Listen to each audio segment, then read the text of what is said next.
All right. First rule of this channel, we not talk about this channel. Second rule of this channel, this is not legal advice. So this is going to be the 2024 quarterback re-rankings coming out of the NFL draft. Right now, the guy that I am looking at having moved up the farthest up the board is going to be Jayden Daniels. Probably going to be the guy with the least amount of draft capital with the most likelihood of being that elite, legendary type upside coming out of the draft. I really liked what the Redskins and the Patriots did with their drafts. They're trying not to break their new toy like the Panthers did last year with Bryce Young. So Jayden Daniels goes in the first. The Redskins, they go out and they get Ben Sinote, the tight end from Kansas State. In the second, they also go get Brandon Coleman, the offensive guard tackle from TCU. In the third, Luke McCaffrey, the wide receiver from Rice, goes in the third. Now, the Patriots, I really like what the Patriots did with Drake May. We'll get into Drake May a little bit. Jolyn Polk, the wide receiver from Washington, goes in the second. Caden Wallace, the offensive tackle from Penn State, goes in the third. Layden Robinson, the offensive guard from Texas A&M, goes in the fourth. And then Javon Baker, the wide receiver from UCF, goes in the fourth. I really like Javon Baker. So the guys that I move up and I move down are going to be based off, again, I'm not drafting last year's productions. I'm drafting this year's ranges of outcomes. So guys like Drake May and Jayden Daniels, they have a specific ceiling that I would be looking to capture, and I'm willing to risk that upside versus low draft capital.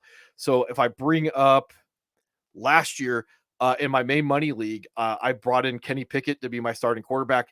Not something I wanted to do. It just turned out that everybody in that league was drafting two quarterbacks because they are trying to find those legendary upside seasons. They're not trying to punt the position. So when I pull up last year's scoring for fantasy football, you getting lucky and you getting I shouldn't say you, my I words. I don't want my Jared Goff to be my starting quarterback 17 points a game. Like that's I can survive by finding him undrafted. It's not going to win me a league the same way as pulling down Jordan Love at 18.8, or like I talked about with rolling Joe Flacco into the playoffs at 20 points a game. That's what I want to find to win a championship. So some of the other guys just don't have the value, especially early on in the season, because I will roll Kenny Pickett. That the possibility that Kenny Pickett's going to go 4,000 yards passing, 30 touchdowns. And the biggest issue why I went with Kenny Pickett is that the theoretical upside of 300 yards rushing and like 3 to 5 touchdowns. So that would theoretically allow me to spend quarterback 19 prices. I think that's what I spent on him to get into maybe not this tier, the sub elite tier, but this tier of quarterback with Jordan Love, Trevor Lawrence, Justin Herbert. Justin Herbert was going like quarterback 5. Trevor Lawrence was going like quarterback 10. Obviously, one of the league winners was Jordan Love. We'll get into some of these guys here in a second. But the question I had about my draft strategy and my rankings, I want to clarify that because I do realize it's confusing because, believe me, it's confusing to me. So let's see. News and notes, and I have that pulled up someplace. DJ Shark, 5-year deal, goes to the Chargers. I think this is really showing that the Chargers may be out on Quentin Johnston. That's what I would expect DJ Shark to play as that big X. Maybe that's a replacement for Josh Palmer. Thin wide receiver room. The $5 million, I don't know if it's guaranteed. So I don't know about like Brendan Rice, the 7th round pick, those type of things. Like that's what I'd be interested in DJ Shark. I don't think he's going to cut into anybody. I don't think he's got a lot left in the tank. I remember some of the YouTube fantasy guys talking about how bad his routes were last year with the Panthers. Odell Beckham, $8.75 million contract goes to the Dolphins. Probably going to slide in to be their wide receiver 3, their slot, their security blanket. I don't know how much he's got left. He's kind of broken at this point. And then Chase Claypool goes to the Bills. I don't, I'd be more interested in this if they hadn't drafted Keon Coleman in the second. So let's get into this. I have, let's see, where is it? These running backs. So from a strategy standpoint, I know this is a quarterback video, but I'm going to talk about running backs real quick. Christian McCaffrey, he's the running back 1 overall. You're trying to simulate this stat line, this 1,400 yards rushing, 14 touchdowns, 500 yards receiving, and 7 touchdowns. It's going to cost you the 101 in a snake draft league if you have that pick to get Christian McCaffrey. How do you simulate that if you don't have that pick? Well, Breece Hall, who's my 101 this year, he's going to have a very similar receiving output. So again, now I can maybe guess that there might be a rushing uptick with what the Jets did with their offensive line and Aaron Rodgers coming back to get a upgrade in the quarterback play. So now maybe I can simulate Christian McCaffrey with Breece Hall, but you're saying to me, well, I have to have like the 102, 103 to be able to go get Breece Hall. I agree with you. That's why I would tier Rachaad White as my running back 3, because he's got the receiving work that simulates Christian McCaffrey and Breece Hall. Now I'm just expecting maybe I can get that uptick in receiving work or rushing work, the rushing yards and the rushing touchdowns, to at least put me in a similar tier to Christian McCaffrey at like that 24 points a game that he had last year. Maybe I can push Rachaad White up. The difference between Christian McCaffrey and Rachaad White might be 2 rounds of the draft to essentially get the same level of production. That's what I'm thinking. Now, I have a guy like Bijan here. The consensus is Bijan is running back 3. The problem with Bijan, he may not ever get the rushing touchdowns because they have Tyler Algier there. So while he may simulate Christian McCaffrey and Breece Hall in the receiving work department, he may not get the rushing work that a guy like Rachaad White would have. So again, I can try and chase Christian McCaffrey with Bijan mid first round pick, or I can wait two rounds right now and go draft Rachaad White. So again, I am ADP shopping when I do my rankings. Some guys I may move down the board. I will move down the board if they're hype trades. So I look at those guys. So again, why my tiers are a little bit different. The way I view my tiers is that when you look at a guy like Derrick Henry in 2020, when he had that legendary type season, the 2,000 yards rushing, 17 touchdowns, almost zero rushing work or receiving work. So my question is, why would I tier a guy like Derrick Henry? His road to simulating Christian McCaffrey type season is way different, even though statistically right here, his 320 is similar to Christian McCaffrey's 2022 season where he had 313. But in order to get up to this 357 point range, Derrick Henry doesn't have the receiving work to ever get there. He's going to be capped out as this sub-elite player because of that lack of work, even in this ridiculous statistical season of 2,000 yards rushing, 17 touchdowns. So I bring this up when I start talking about like, I think I have Ladd McConkey someplace up here. Ladd McConkey going at wide receiver 47. I view Ladd McConkey as having the possibility to be my wide receiver 1, except I can keep pushing him further and further down the board like I did with Kenny Pickett. Now, it doesn't mean I'm going to be right, but I can simulate certain people's production. And as I bring up last year's wide receivers, I may be able to pull off, and this is a really sneaky apples to apples comparison. I may be able to simulate Keenan Allen last year as wide receiver 3, leaving the Chargers with Ladd McConkey. So I could depress my ability to compete with the wide receiver 1 by 8 rounds by taking Ladd McConkey late. Now, I could be wrong. There are other guys I'm going to be picking up along the way, but if I get wide receiver 3 overall in the 9th round of the draft, and I can also pair him together with wide receiver 4 that I get in the 2nd round of the draft, I probably am on a very good road to winning my league. So that's kind of what my draft strategy is. So the question was, would I pull the trigger on Garrett Wilson? If I pull up this, would I pull the trigger on Garrett Wilson with the 105 over Tyreek Hill? Not necessarily, because I might be able to get Garrett Wilson in the next round of that snake draft, so I can pair him with Tyreek Hill. That's how I would view that. But if I miss on Garrett Wilson in the 1st round of the draft because someone takes him, I still have Puka ranked as my wide receiver 3. I'd be more than happy to take him. So I can, gamble a little bit on Garrett Wilson having a better season than Tyreek Hill in the 1st round of my draft, or I can play it safe and even take a Jamar Chase, who I have as wide receiver 4, because I know the ADP says to take him there. We're social creasers. These rankings don't really mean anything. We're competing with each other over theoretical outcomes. Again, I don't want to be drafting last year's production. I want to be drafting this year's range of outcomes. That's why I have good old 2022 rankings pulled up off of the NFL Network. So Travis Kelce in 2022, he finished with 316 points, and he was tight end 1, but overall he was also tight end or wide receiver 5 on a points to points basis with Stephon Diggs. So in this year, and that's why I have good old Travis Kelce pulled up right around here. In this year, his coming off of the 2021 season, which was down by Travis Kelce standards at 215 points, um, this was the year to overvalue Travis Kelce and to go up and spend on him, thinking he's going to have that positive regression back to 2020. So last year, when Travis Kelce was being valued as a first round draft pick, it was the year to actually look at it the other way and go like, well, he's going to break my heart if I go pull the trigger on that pick. I don't want to be drafting at the top end of ranges of outcomes. I probably want to be drafting more towards only getting upside with players. So I would have got, and I talked about this before, I would have gone a different direction. I wouldn't have been spending on Travis Kelce in the first round. I would have liked to have been spending on Travis Kelce on his 2022 season when he was going with the third round meta at the time. So that's what my thought process is.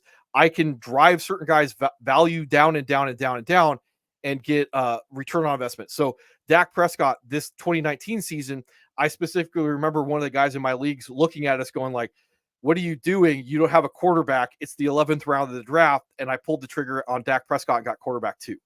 So I was not in a big hurry to be pulling the trigger on Dak this year. I think I had Dak rated as like quarterback 6, and I got lucky and got quarterback 2. So that would be how I viewed on it. I just wasn't going to pull the draft early on a guy that was there. Yeah, someone could have sniped him. A lot of things could have happened. Welcome to fantasy football. There's a gambling element to it. So let's move on with our quarterbacks. Quarterback 1, 2, and 3. Lamar Jackson, Josh Allen, Jalen Hurts, as I hit the wrong button on this. They're just going to be the 1, 2, 3, nothing to change them. High rushing totals. And in the case of Josh Allen, he's going to have the highest passing theoretical upside of the group. If there's a guy I think has the most possibility of having that legendary season out of this group, it's going to be Lamar Jackson.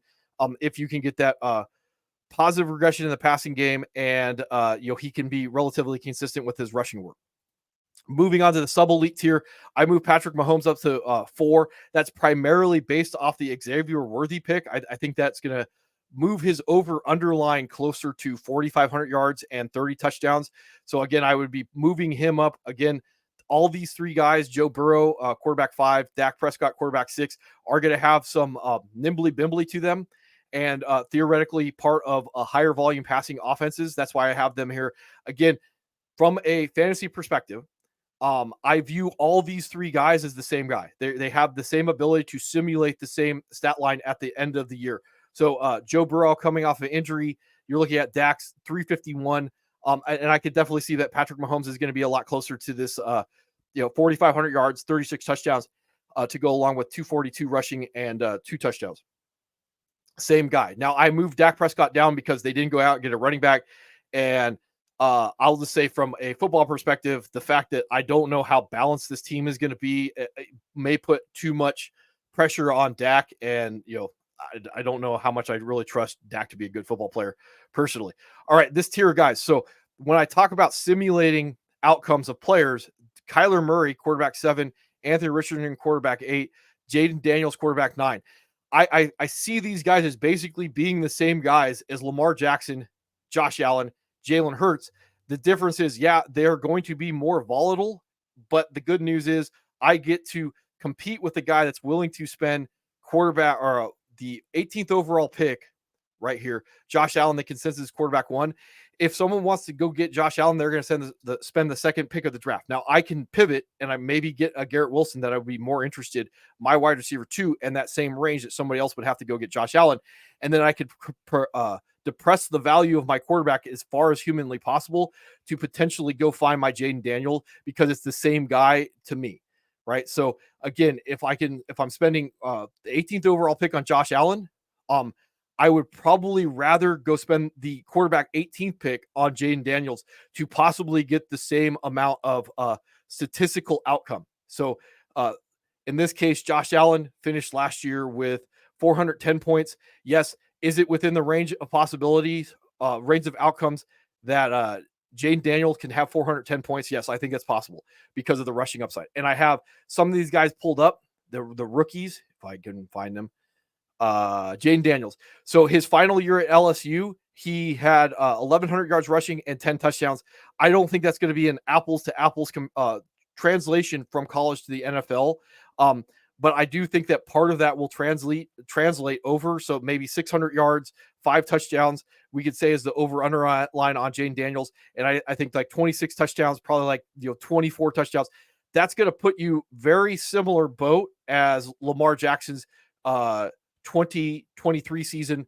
36 touchdowns, 3,600 yards passing, 24 touchdowns to go along with 800 yards rushing, 5 touchdowns. I think I'm going to set the over underline on Jayden Daniels lower than that, but I think they're going to have very similar statistical outcomes, which means on an apples to apples basis, you're looking at 20 points a game, sub quarterback, but I'm going to spend like, 10th or 9th round draft capital to get that potential range of outcomes. And there's a lot of other quarterbacks that even if I miss on a Jayden Daniels by depressing his overall value, I can take another bite at the apple. And in this case, if I can bring these guys up again, maybe I'm going to be able to find a Joe Flacco for the playoffs if I need that, or Jordan Love at 18 points a game. I think I can find that guy, or even a Brock Purdy or CJ Stroud. Remember CJ Stroud, he was going undrafted also and had that, serviceable fantasy year at 18.8 points a game. All right. So moving on from this, the tier of replacement league winners to, solid quarterbacks, sub elite guys with upside. So this tier of guys, Jordan Love being my quarterback 10, Trevor Lawrence 11, Justin Herbert would be 12, Caleb Williams would be 13, and Drake May would be 14. This tier of guys, statistically to me, is going to be the same as Patrick Mahomes, Joe Burrow, and Dak Prescott. It's just going to cost me a lot less value to go find out. So if I'm willing to pull the trigger on Patrick Mahomes as quarterback 4, I can potentially replace Patrick Mahomes. And this is going to blow some of your minds, like my hot takes going on again. I could go out and I could spend the quarterback 30 on Drake May, and I think you may end up with the same overall statistical value. So again, the reason why I would say that with a guy like Drake May, if I can pull him up, it's Caleb Williams, this Drake May. You see his last year over at North Carolina, he does 449 yards rushing, 9 touchdowns. So again, if I get a little bit more rushing upside, then I can sacrifice some of the passing upside to get the same statistical outcome. So remember, Drake May is probably deceptively more nimbly bimbly than anybody are giving him credit for. And then when I talk about, like, I really like what a team does in the draft, they draft Drake May. They bring him 2 wide receivers and a whole bunch of offensive line help. Now you have what we could say is a bad offense, but may actually be a good offense this year. And I might be able to go compete with your Patrick Mahomes with a quarterback 30 overall on the season. That's how I would see it. I would feel okay with punting on Patrick Mahomes to take Drake May late in the draft, even though, and this is what happened last year with Kenny Pickett.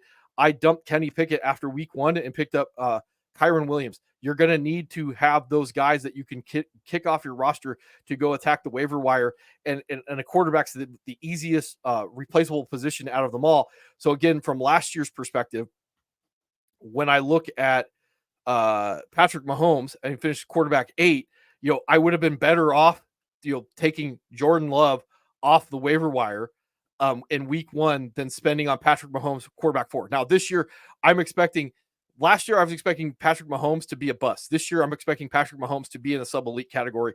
It's a different apples to apples comparison at that point. All right. So moving on from this tier of guys, quarterback, let's see, 15, CJ Stroud, quarterback 17, Brock Purdy.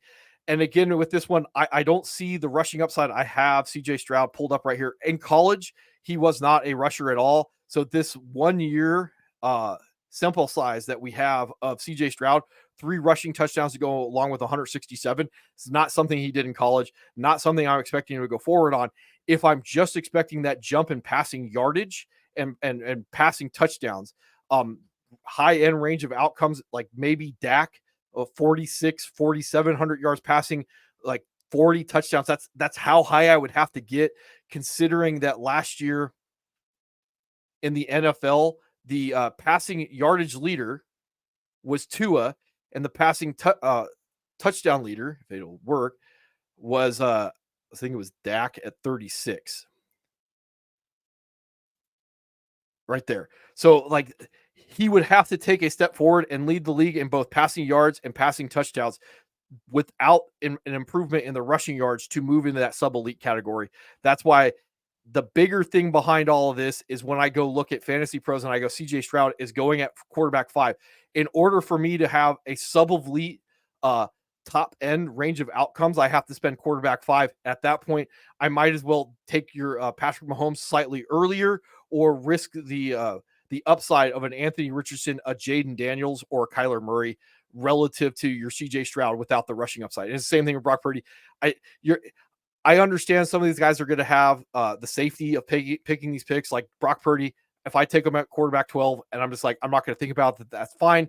He's not going to win me a league. I want to go risk someplace else. Tua, Jared Goff, theoretically high passing offenses, no rushing upside. This is going to be quarterback 17 and 18. Quarterback 19, Will Levis. Quarterback 20, Bo Nix. Deshaun Watson, quarterback 21. Sam Darnold and JJ McCarthy are going to be quarterback 22 until we can figure out who the starter is.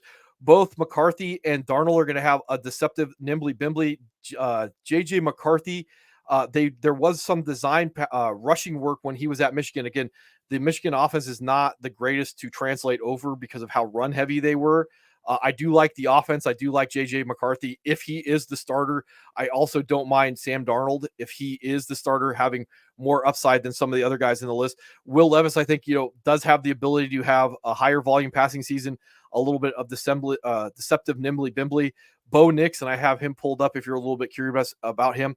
So his 2022 season at Oregon, 510 yards rushing to go along with 14 touchdowns, and then that drop to 220 yards rushing with 6 touchdowns. So again, I think his range of outcomes, there is some deceptive ability to have some rushing upside for Bo Nix. Deshaun Watson, I keep moving down. From a fantasy perspective, expecting a guy to bounce back is a bad idea. And the more I think about it, the less willing I am to put capital into Deshaun Watson outside of maybe 2 quarterback leagues to attempt to get like 400 yards rushing and 3 touchdowns. And I already talked about Sam Darnold and JJ McCarthy. Next tier, guys, this is going to be like the 1-to-1 replacements for Tua and Jared Goff when it comes to theoretical ranges of outcomes. These guys are older. They're not going to have rushing upside. You're expecting maybe higher volume passing offenses. And believe it or not, in some regards, their top end range of outcomes is going to be very similar to, if I can pull him up, CJ Stroud's top end range of outcomes. So again, when we look at Matthew Stafford and Kirk Cousins, again, Kirk Cousins coming off the Achilles. Yeah, you may be looking at CJ Stroud doing like 4,800 yards passing, 41 touchdowns. And if we go look at that season, the 341 yards or fantasy points, you're looking at like Dak. Dak's season overall, like it's not going to move the needle into that legendary type season of the Josh Allen. It's not even going to get you to Jalen Hurts at that draft pick. So again, quarterback 5 prices to be capped out, maybe at quarterback 5 is not something I'd be interested in. I would be rather pulling the trigger, believe it or not, on Matthew Stafford or Kirk Cousins to give me basically the simulate the same return from a production standpoint. Baker May, Geno Smith. Let's see, where is this at? 25, 26 is Geno Smith. Aaron Rodgers, 27. Bryce Young, 28. Maybe I could move Bryce Young up a little bit higher, expecting a little bit more of a breakout standpoint. But he wasn't really a rusher in college. He was more of a scramble to get the ball down the field. I don't think this 253 yards rushing is going to be consistent on a year-to-year basis. And then Baker Mayfield, Geno Smith are going to be very volatile. I don't know how much. I'm expecting maybe regression out of Baker Mayfield. Geno Smith, I just don't know. I don't think this 2022 season is going to be something that happens. And then Aaron Rodgers is probably going to have lower volume passing totals. And then coming off the Achilles at his age, isn't going to have the rushing totals overall. And then the final tier, these are the guys I wouldn't be touching with your roster. Daniel Jones and the theoretical rushing upside. Derek Carr, not going to have rushing upside or passing upside. Russell Wilson may be really interesting if he does win the job. I could definitely think that he has the potential to have this range of outcomes. When you look at Lamar Jackson, 3,600 yards passing, 24 touchdowns. Probably not going to get to 800 yards, but I could definitely see him flirting with about like 600 yards and those 5 touchdowns. So I could definitely see that Russ, all the way down here, does have the ability to finish as like a quarterback 5 on the year because of the rushing totals. You see 2020, he did 500 yards. If he stays healthy, this is going to probably be a higher volume rushing offense.